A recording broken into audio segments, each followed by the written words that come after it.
Hi, I'm Carcina. Oh, let's talk about it. Let's talk about it. No one knows Carcino and none of these. There's so much going on in the world, and I'm just giving my 2 cents on it. Go in and do a raid at someone's house, but you don't have an arrest warrant for them.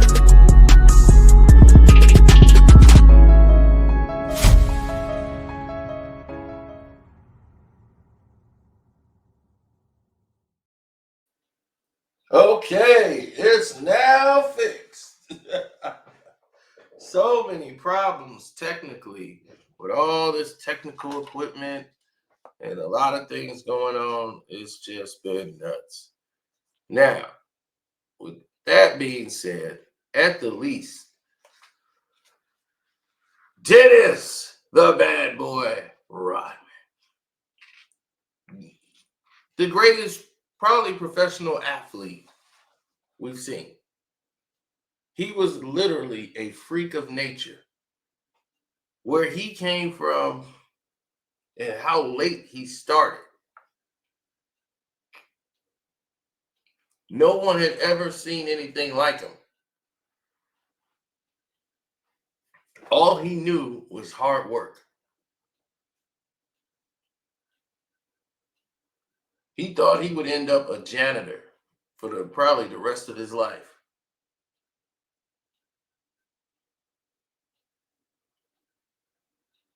Just to get a job right out of high school.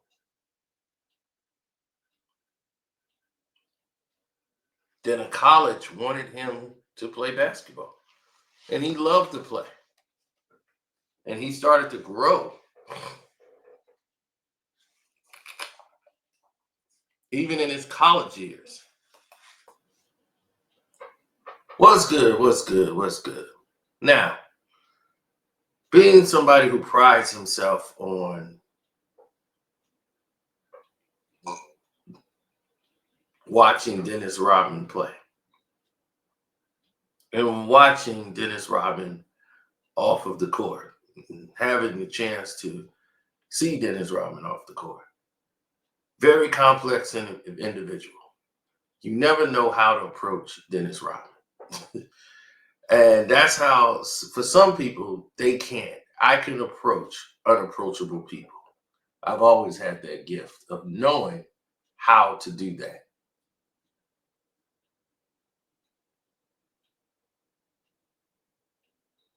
And the most you seem disinterested, the better off your chances are in having these conversations. Dennis Rodman, who only knew hard work, who was often called ugly his entire life, he didn't get women until he was in the NBA. It surprised him that they were even interested.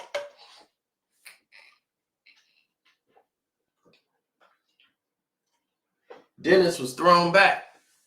He couldn't believe it. Y'all interested in me? That threw him off because he didn't know how to respond to that. He wanted to make other people happy. He was a people pleaser. He wanted you to be happy. And he was sharing in that. He's saying, wow, if he's happy, then hell, I could be happy then. Because look at him, he's happy. That wasn't the case.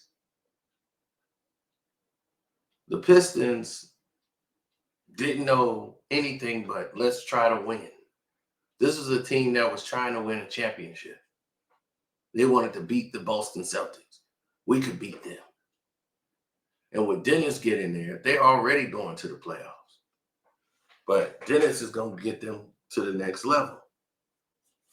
And as a rookie, they lost to Larry Bird. And then the Isaiah Thomas incident happened. Dennis Rodman, as a rookie, made a statement saying the only reason they care about Larry Bird is because he's white. If Larry was any other color, he'd just be just another regular guy. And once he said that statement, and Isaiah Thomas sarcastically made the remark, and the media turned it around on Isaiah Thomas, then you start to see Dennis Rodman for the first time see, oh my God, what have I done? And he felt indebted. He felt indebted to Isaiah for coming to his aid. And the next year, it was on. They went after the whole damn thing. And from that point on, it was the NBA Finals for 3 years in a row. But what happened with Dennis during that situation? This guy had no tattoos, wouldn't drink, wouldn't party. And him and John Sally were the two closest guys. And they were all fighting for minutes. And Dennis, his game excelled, while Sally's game started to go down.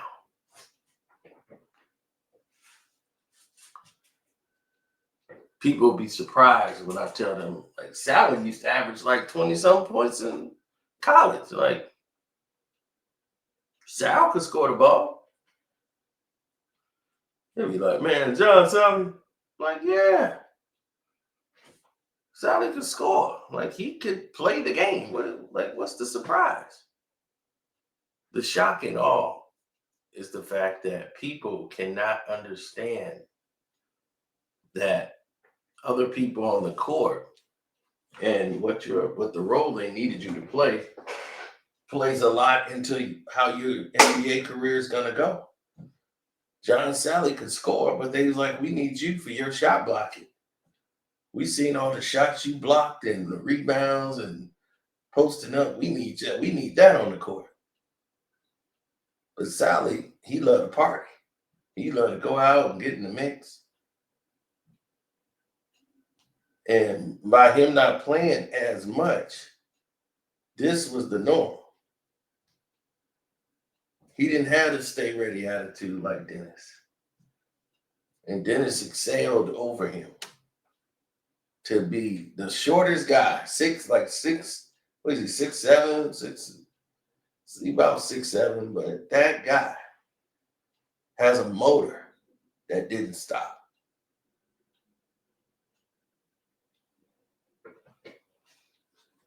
Dennis Rodman is the reason that there's a rule in place that protects the players from the audience. When Dennis was there, he used to dive in the crowd to get the ball and everything.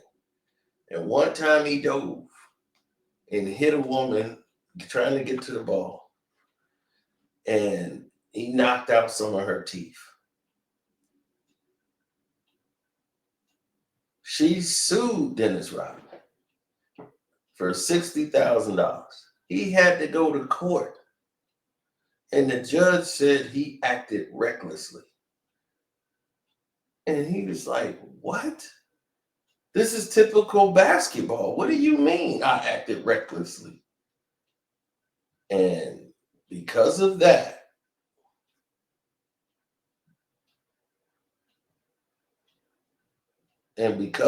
fact,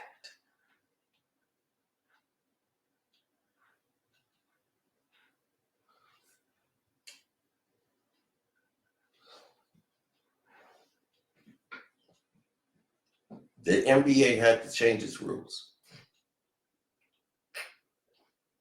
Now it's watch at your own safety. Dennis Rodman was the sacrificial lamb. That woman got all her teeth fixed and took advantage of a situation, and Rodman realized he was in a whole different world.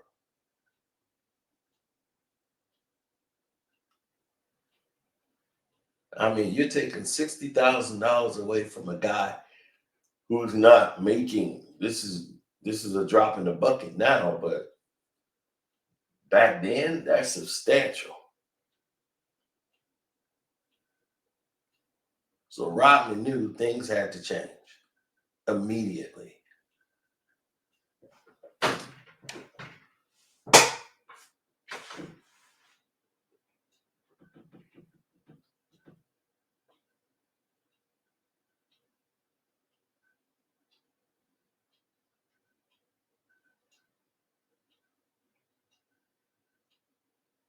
Well,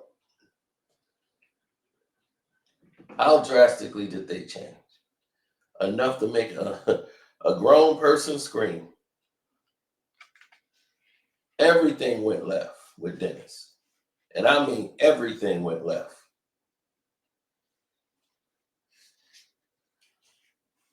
We all know about, Dennis Rodman going crazy over the years after he got married.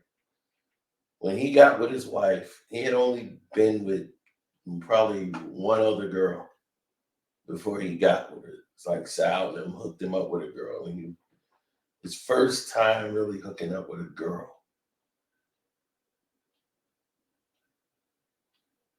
Like, girls was like, you're sexy, and they loved him. And he didn't know how to accept the love and appreciation because he never gotten it at home.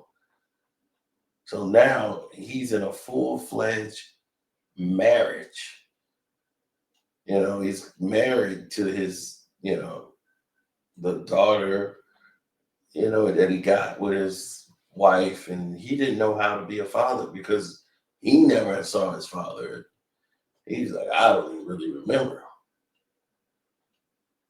So he never had that father image around. So Dennis was a broken man. So he avoided it as much as he could and just focused on basketball because he didn't know how to be there for them. So now that he's older, he's able to look back on it and go, yeah, I was not a good father. Didn't know how to be. I just ran from it. Just ran from the responsibility.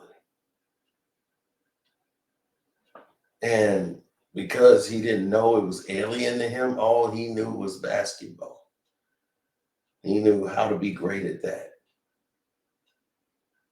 That's what he wanted to excel in. And that's what he did. He put all his focus into that. But when things started changing, he couldn't handle change. I'm somebody that can't handle change. I don't like handling change. It's a whole big thing with me.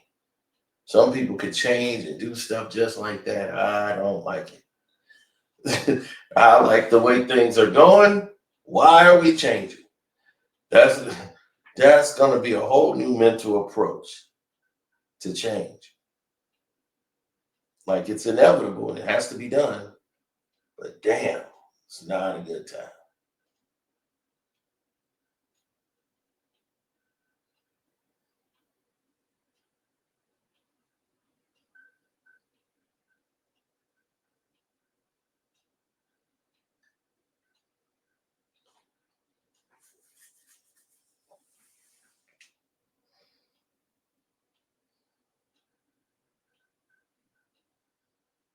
Now,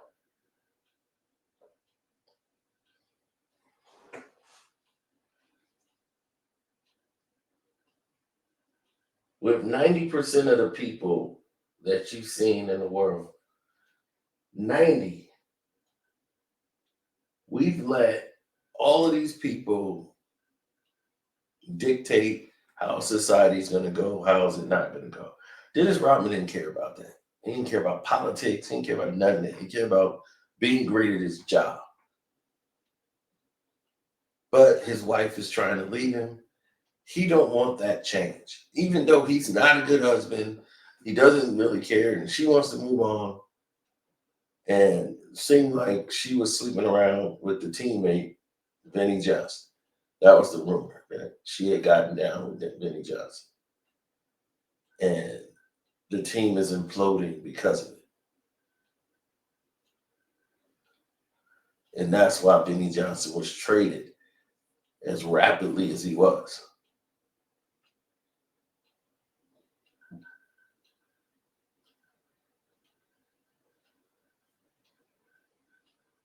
the entire identity of the Detroit Pistons was changing. As the problems in the relationship grew and kept growing, it just got more and more out of control.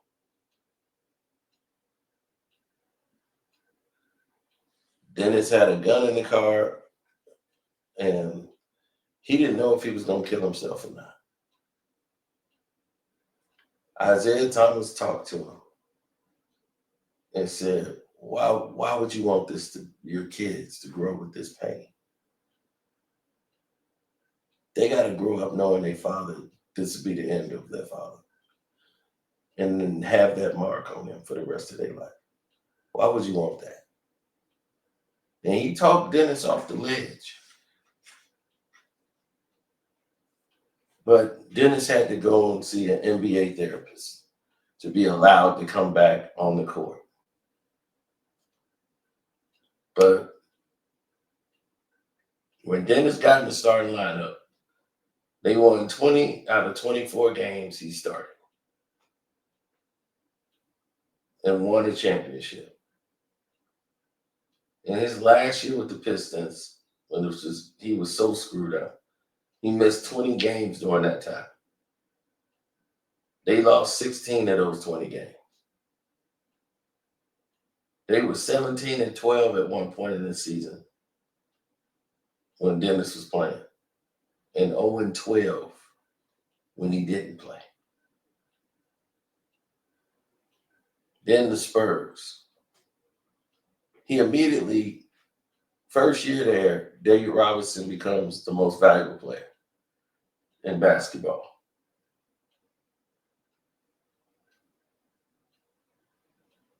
And then the second year around, he's playing with the Spurs, and he played in 49 games.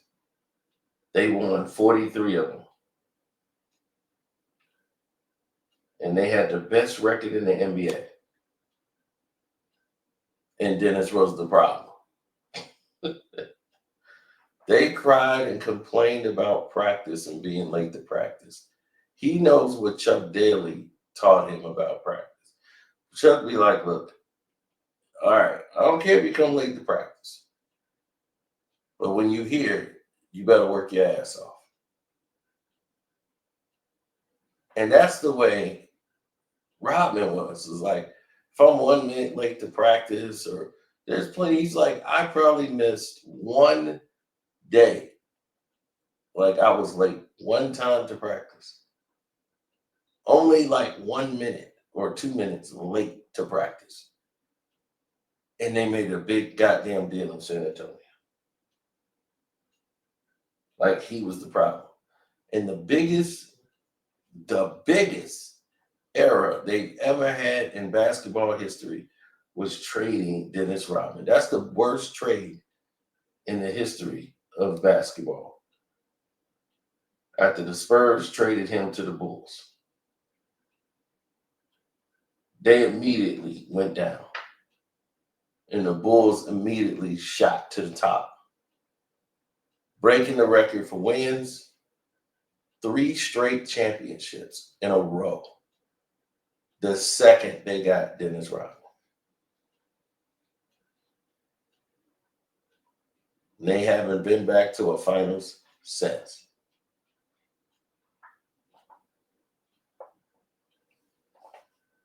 People watched The Last Dance and they said, man, everything you said in your videos, we thought you was capping.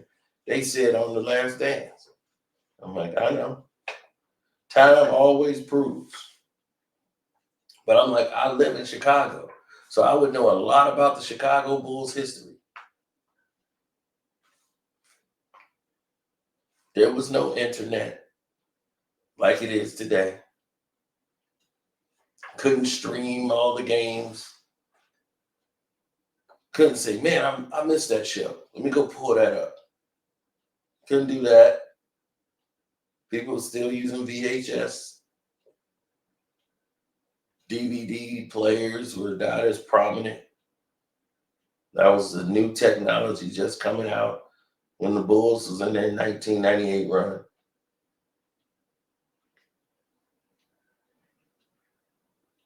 Sally came to Chicago to play with the Bulls. Sally at that time was broken down, man. He was broken down after Miami, spending up all his money partying. And he come up here hanging out with Rodman.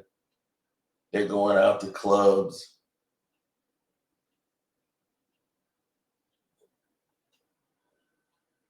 They're straight tossing it up. And Sal, stop lying. You was all up on them trains. There's no way you didn't know that was a man. I mean, what? That chick looked like Ben Wallace with a goddamn wig on. They're going over to the Crowbar. See, the Crowbar wasn't a gay bar. That was a regular bar that mostly gays found interesting, and they just start all lining up there like, we feel safe here. And they just start going there.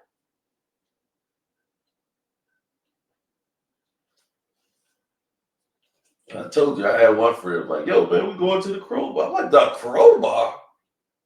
Because after a while, when you found out that the word started spreading, like, man, the gays and took that over. Like, of course, straight people ain't finna, a lot of them ain't going down there. So Dennis loved that because they don't watch basketball. They don't care. They just know Dennis Rodman plays on the Bulls. They don't watch the games. So he don't have any pressure as he would in a regular club. In a regular clubs, guys want to fight him. All kind of. That's why he don't like going out to a regular club. He really go to a gay club. They just happy to be there and having a good time and not criticizing and judging them. He didn't have any incidents when he went to those clubs. The only incident he had was he was partying, not doing drugs. Everybody thought Dennis Rodman was a big drug guy. He wasn't. He didn't do any drugs. He would drink. That was his drug. And just keeping other people happy and sharing in their happiness and looking at them being happy. Like, man, that looks great. I want that. You know, that was how Dennis was.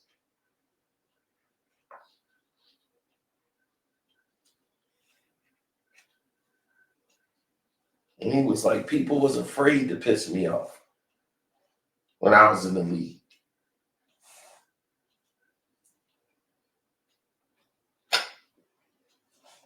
He's like, people was afraid of Dennis Rodman. Who would be afraid of me? Like, he didn't understand that whole concept. Why would you be afraid of me? Like, what am I doing that would make you afraid of me?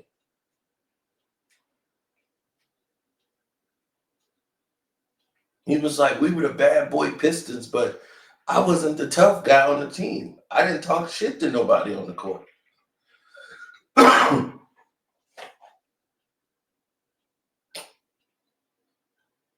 He tried to physically annoy people. That was it. But he didn't talk shit and do none of that stuff. That's why he's like, it's a psych game. I'm there to psych you out. Whether Stockton, Karl Malone, the Bulls, Scottie Pippen, all them. I don't have nothing personal against them. I'm there to psych you out. I'm trying to get in your head.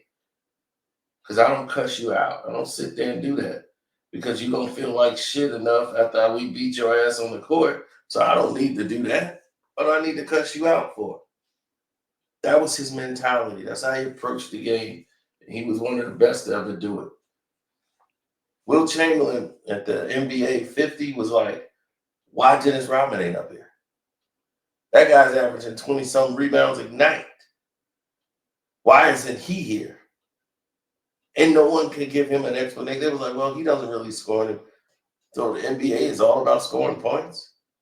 That guy is one of the defensive players of the year. He's like, he's one of the best players we've ever seen defensively. That guy should be here. He's like, I'm looking for Dennis Rodman. Where is he at?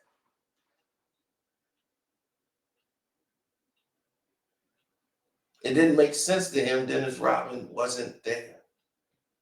And the NBA knew that that is dumb. Everybody can't score the ball.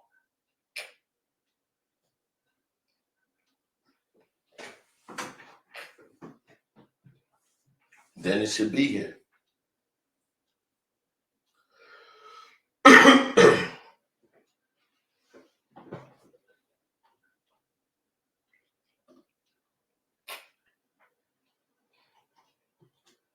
The year was 88?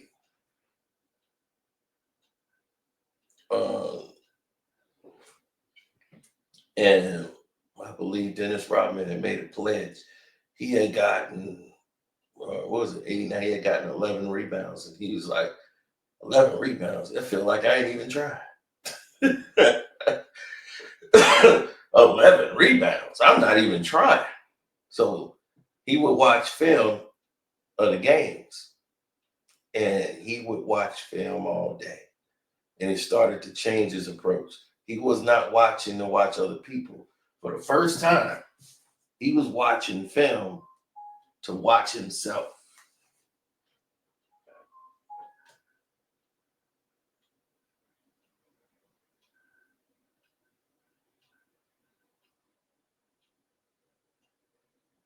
That was the first time. And once he started watching himself,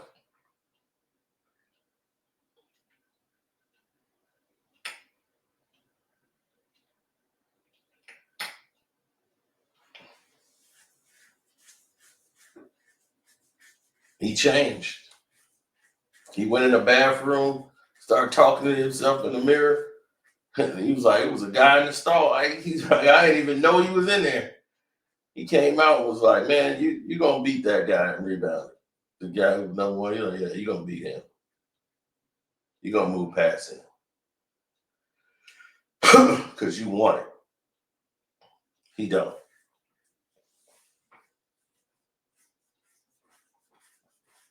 A regular guy that was in the stall.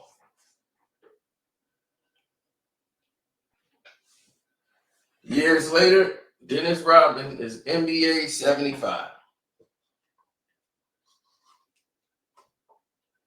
One of the 75 greatest players to ever play the game.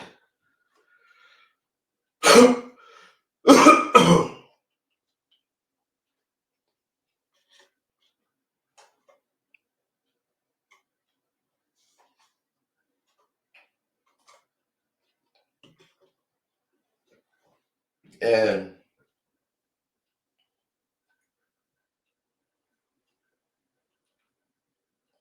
when you have respectable minds that have played this game, all look at Dennis Rodman and say, hey, you that guy. That meant something to people. And it should always mean something to people. Despite what other people say, Dennis Rodman was that man. Now, there's plenty of stories. I can do a part 2 of this someday, but there's so many Dennis Rodman stories. Like, you would be amazed. And no, I'm not saying John Sally slept with the tranny. I'm just saying he was very, very comfortable. And the fact I can see if he said, okay, I didn't know that was a man at first. And Robin was hilarious. He knew it was a man. So,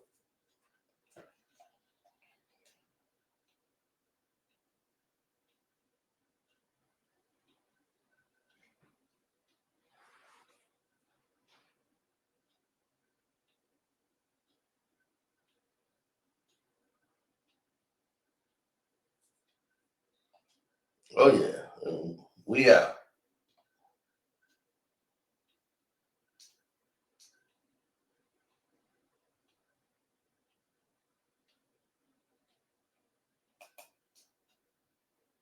I think I got it working. Let me see. This should be it right now.